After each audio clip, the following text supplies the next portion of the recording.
I am in Forest Park with John Macari, retired NYPD Lieutenant and founder and host on the finest Unfiltered. And we were just at, I think, the final rally of Curtis Sliwa with his supporters here in Forest Park. You were here. Give me your take on it.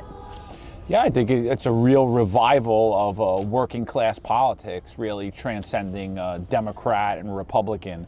We're sitting in a district right now run by the minority leader of city council, who is a Republican, Joanne Ariola. In this district, Democrats outnumber Republicans 6-1. So, I mean, looking at that as a whole, when I interact with Curtis Sliwa, I watch Curtis Sliwa around, there's the consistent messaging that a Republican can't become the mayor in New York City. And I think Curtis Sliwa transcends that because he appeals to the working class. So by appealing to the working class, he has a large support from Democrat voters, from independent voters, and from Republicans. And I think that's a lot of that is to try to distract Republican voters from going out and to vote, and then keeping Democrats voting Democrat and independents voting Democrat. I personally think it's the biggest lie ever told. And it's happened here in New York City that if you're a Republican, your vote doesn't count. And I think clearly here today, you've seen the working class support and the love for Curtis Sliwa, one for his policies, but other because he really represents the working class. So I know that you've been in some back and forth with people, on social media and out there in the media, who have said that, everyone has to vote for Cuomo, even if you really support Sliwa, and you've really held a strong position in favor of voting for Sliwa. So I know that's kind of an argument that's going on in the media, but I'm wondering, because I know you've been kind of all over the city recently, while the campaigns are getting down to the end of it here. I wonder how you're hearing people think about that issue on the ground, just regular New Yorkers, people who are trying to figure that out, if they're inclined to vote for Sliwa, but they maybe think they should vote for Cuomo, or what are you hearing about that issue? So one, I think there is a huge propaganda campaign happening around that, and where everyone's being told you have to vote for Cuomo. If you don't vote for Cuomo, you're supporting Marxism. And I've had several debates with some prominent social media influencers and politicians, and their messaging is always, we start talking about the polls, right? And I'm like, well, one, I don't trust the polls, and I don't trust the polls because when we look at the Democratic primary, Andrew Cuomo was basically coronated in the polls. And polling told you that there was no way in hell that Zohran Mamdani could have ever become the Democratic nominee. Now, I saw through that, and so did many other people. I mean, if you were paying attention to his campaign, you were like, don't believe the polls. Don't believe what the media is telling you. Zohran Mamdani is going to be the Democratic nominee winner. And sure enough, he was. We saw it in 2016 with President Donald Trump. We also saw it again in 2024 with President Donald Trump with the polling. So, when I've had these debates, I've always started them out with, how do you feel about polling? And the person that is in opposition to Curtis Sliwa staying in the race doesn't trust the polling. So then we'll move over to the betting sites that are happening now, Kalishi and Poly Market, and these are total betting sites. They do not predict outcomes, they react to outcomes. And we saw that again in the Democratic primary, because if you looked at Kalishi and Poly Market during the Democratic primary, Andrew Cuomo was coronated as the Democratic primary winner, and in fact, that was 100% wrong, as I just stated. So then the message becomes from these people is that the people that are pushing this narrative, this propaganda narrative, well, Curtis Lee was only polling at less than 1%. I'm like, you just told me you don't trust the polls.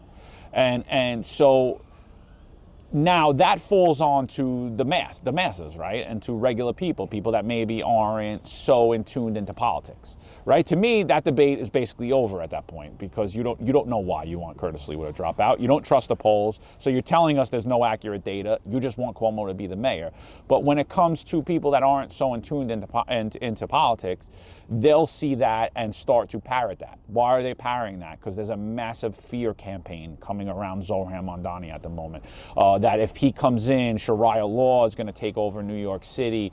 They're going to take away your homes. Just crazy stuff that Zohran Mamdani hasn't even said. And when I look at Zohran Mamdani as a candidate and I watch him through the two debates and I compare his policy stances to Andrew Cuomo's stances, they're the exact same candidate. The only difference I see between Zohran Mamdani and Andrew Cuomo is their age, their ethnicity, and their race. I don't see any other difference between them. And I think that's the point that a lot of people don't grasp. But that narrative is growing because so many people aren't in tune into the political world, and they're buying into the fear and they're buying into the messaging, and they're really just parroting talking points that fail after one question. So Mamdani's supporters definitely don't see it that way. They definitely don't see Cuomo and Mamdani as being the same candidate with a different face. I reported on the big rally that was held actually not far from here, the Forest Hills rally with AOC and Bernie Sanders and Mamdani. And I talked to some of the people who were there, who are Mamdani supporters. They really feel like he will turn a new page and try a new approach. And they talked to me a lot about affordability in the city. It was a lot of younger people, and they were talking about how, it's just difficult and younger people who grew up here, how it's just difficult to stay here and build a life here because everything is so, the basics in life are so unaffordable for them. And they really think that he's going to, take a new approach to that and tackle the problem, and that he's serious about it. And healthcare was a big issue too that came up.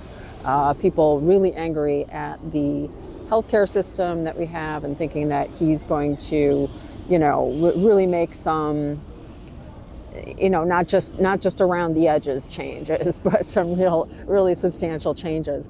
So I want to ask you, and I know that you were somebody who took Mamdani's candidacy seriously out of the gate. I remember you saying that way back when he was not a really strong candidate. You said, "Hey, this guy's an up and comer. He's a strong candidate." So I guess I want to ask you the same kind of question that I asked about the Cuomo versus Sliwa. What are you hearing about Mamdani versus Sliwa, and people who see them both as sort of populist candidates who are for the people and want to make real changes for the people? What are you hearing from people who are thinking about those issues? Well, I think that Zohran Mamdani does appeal to a populist base in the youth. But I think a lot of people don't push further on what he's proposing. And so when I look at Zohran Mamdani's on the face, and why I'm saying he's zero difference between Andrew Cuomo is because he's not going to make the city more affordable. He's actually going to double down on all of the policy that made the city unaffordable. I mean, the biggest stance for me that I think aligns both Mamdani and Cuomo is how they both are in support of the city of Yes. They both love the city of Yes, which will hand over parkland and hand over single and two-family communities over to big developers, billionaire developers.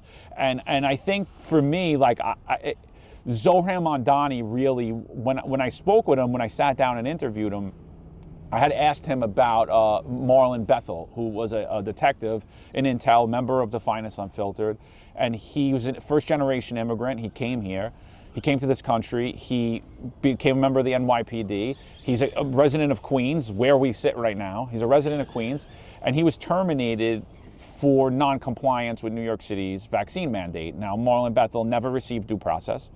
He was never charged criminally, administratively. He didn't violate any of the NYPD's protocol, yet he was terminated and he remains terminated. And so Zohran Mamdani, this fresh face, this good-looking kid, he's well-spoken, he's a great interviewer, but I saw no substance in him when I asked him if he would rehire Marlon Bethel, because his answer to me was, no, because we may need to do this again. he made mention that, well, he didn't like that certain people were exempted for it when it exempted from the COVID-19 mandate when it came to athletes and performers. But basically what he was saying is he would just blanket it that everybody would have to follow this.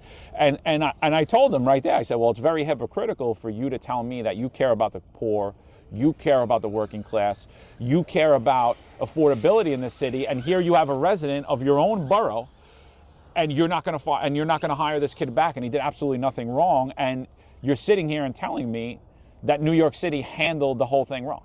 So I mean, I right there, I'm like, it's a very hypocritical, but I understand his message is appealing. And then because when you think of rent-controlled apartments, I believe there's something like 1.2 million rent-controlled apartments. It might be more. I haven't looked it up in a while, but it's in the millions. It's either 1.2 million or 2.4 million. It's in between there somewhere, and that's rent-control apartments. So if he's telling you he's going to freeze the rent, I mean, just think if half the people voted for him. He's the next mayor of New York City. It's a brilliant campaign strategy. Is it going to make the city more affordable? No. It's actually going to make the city less affordable. He's going to put rent control. He's going to stop the rent from increasing in rent control apartments, but all of the surrounding apartments, the prices are going to continue to rise at a higher rate as a result of that. So, when I hear his messaging, I understand why it resonates. But once you start to ask and look at it, you see that it's hollow. There's no substance to it whatsoever. So when I now look at a guy like Curtis Sliwa, there's a lot of substance in what he's saying. He's against the city of yes. He wants to empower the youth. He wants to ensure public safety in New York City. He has a clear path to not only ensure public safety in New York City, but restore morale in the NYPD and stop the attrition at the rate that it's happening, where we're losing over 300 officers a month. Andrew Cuomo saying I'm going to hire 5,000 cops is a joke, because he's going to need to do that next year just to keep up with the attrition. And because he's not looking to fix any of the internals. Curtis Sliwa is looking to fix a lot of the internal issues in the NYPD.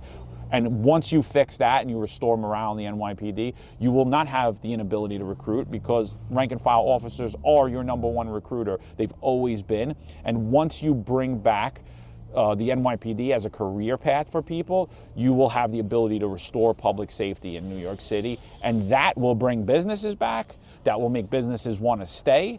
That will trickle out to all of the communities, whether they're lower income, not just where we see in Midtown Manhattan, where they get most of the police. If you're out in Brownsville and your businesses are being shut down, why are they being shut down? Your pharmacies are getting robbed daily. Not robbed, but items are being stolen from them. Grocery stores, and people can't, the average mom and pop shop cannot operate like that. Who could operate like that? Target, Walgreens, CVS.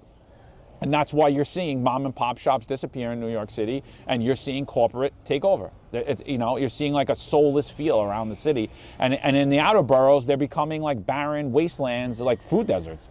That's what you're seeing, where you can't get high quality food, you can't get goods, you can't go to the pharmacy, and that's a direct result of public safety. If we improve public safety in this city, we bring back jobs into the city, and we'll have an economic growth spurt, which will make this city more affordable, and housing will tail off, and our youth will be able to afford homes in the city. You mentioned in there, you were talking about Marlon Bethel in your conversation with Mamdani about that issue, about the mandate issue and reinstating city workers who lost their jobs under the mandate. And I think you were the first person to get him, maybe the only person I don't know, to get him on the record, saying that he supported mandates and wanted to retain that ability to impose medical mandates on city workers. I know that's an important issue for you. And so I just want to underscore that for people who are looking at this election, among other things, from a position of supporting informed consent, of supporting medical freedom as a labor right. That's something that you got him on the record about and spoke to other candidates about too. I know that Jim Walden took the opposite position. He's no longer in the race. Is there anything more that you wanted to say about that issue for voters who for whom that's an important issue? Sure. So, the crossover again with Cuomo and Mondani come directly on that issue because it's not just mandates. It's also the ability to lock you down. So while Zohran Mondani's out at rallies rallying against Andrew Cuomo's lockdown, which is attributed to the death of thousands of seniors, over 15,000 seniors in nursing homes, and also people that were on outpatient care and people that couldn't get hospital treatment as a result of all of Andrew Cuomo's protocols, Zohran Mondani wants the ability to do that. So he's beating him up for political fodder, but yet he wants to retain that same policy. And then you see it now when you go to Andrew Cuomo and we go to the defund the police movement. He beats up Zohran Mondani for tweeting in 2020 that he wanted to defund the police, as well as a lot of other anti-police stuff. But now you go over to Andrew Cuomo in 2020, and Andrew Cuomo in 2020 said that defund the police is a legitimate school of thought. In our first couple of nights after the death of George Floyd, there were riots and looting all over New York City. And Andrew Cuomo didn't blame the rioters or the looters. He blamed the NYPD. The crossover there is great. I mean, they use it for political fodder on each other. But if you look past it and you go back to that time, they're the same candidate. And when you move ahead, they're the same candidate. The other point that really raised, I don't have any hair on my head anymore, but if I did, it would raise hair on the back of my head when at the second debate, ICE came up, the topic of ICE came up, ICE doing immigration enforcement in New York City. And Zohran Mondani had stated that ICE is a reckless agency. And while I don't agree with him, and I don't agree with him on that statement, Andrew Cuomo went way further left than I've ever heard anybody, because he said that he would use the NYPD to stop ICE from enforcing federal immigration law. And I mean, I don't know how that didn't get national attention. I was like, oh, that's it. His candidacy is over after making those claims. And no, we're being told that Andrew Cuomo supports the police. It's common sense, and yet he wants to pit our officers against federal officers. I mean, that sounds like a revolutionary tactic. Right. Getting away from the mayoral race, are there other races that you see going on right now as we get close to election day that you have an eye on that you think are particularly important? Well, I'm definitely watching Athena Clark, who's running for city council against Mercedes Narcisse, excuse me.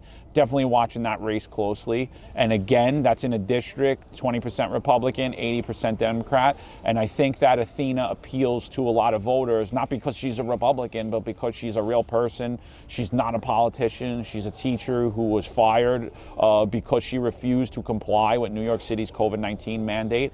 And I think overall great person. The first time I met Athena, I get choked up a little bit talking about it, because I sat there and I'm like, how can New York City fire this girl?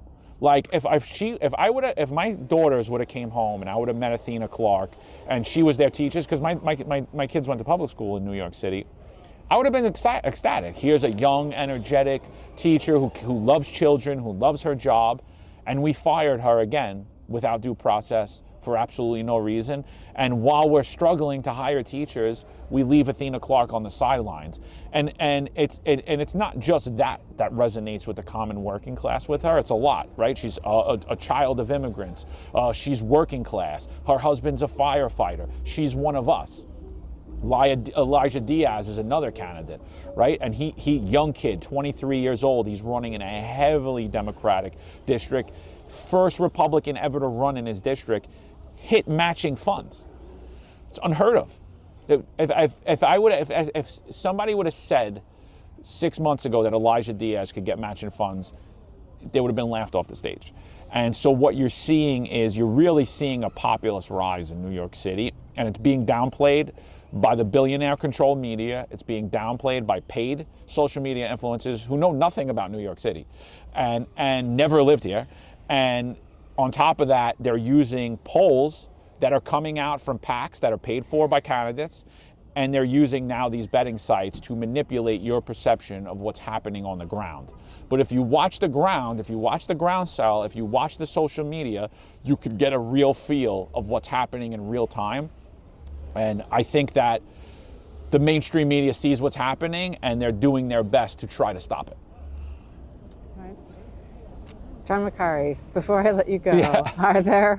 are there any final thoughts that you have for New Yorkers, maybe New Yorkers who are still making a decision as we get closer and closer to Election Day here? Yeah, I kept my head down. I watched a lot of stuff. I've been watching politics since I'm 8. And so I just seen a lot of stuff, but I always stayed quiet, right? Because I was always worried about my financial health, and I just didn't want to make waves. And what I learned after being forced out of my career is either you do politics or politics is going to do you. Because by the time I was like, you know what, let me get involved, it was already too late. There was nothing I could do. And, your voice matters. Your vote matters. People who tell you that, what you think they care what you say? Believe me, they care what you say. Believe me. I mean, I wasn't on social media 3 years ago, and I went out on social media with my own name, and I just started saying all the things that I felt, and it resonated across social media, and it resonated with both Republican and Democratic politicians. And because of that, I mean, people say, oh, you have a voice, you have a platform. I don't have any different platform or voice than you do. I don't have a better opinion than you do. Your voice matters, your opinion matters, and your vote matters. What they're telling you now is it doesn't, and they're telling you not to vote. Don't vote with your conscience. Vote for the lesser of two evils. You're siding with evil. I never do that. So that's it. I appreciate it. Always a pleasure talking to you, Amy. And, All right. Thank you for talking with me. We're both going to be watching this election very closely. Yeah, absolutely. So everybody check out The Finest Unfiltered. John and his, you started the podcast, but you have a whole group of people there with a lot of law enforcement background commenting on that issue, but also other issues affecting New York City and the United States. So check out The Finest Unfiltered, everyone, and we'll talk again. Awesome. Thank you.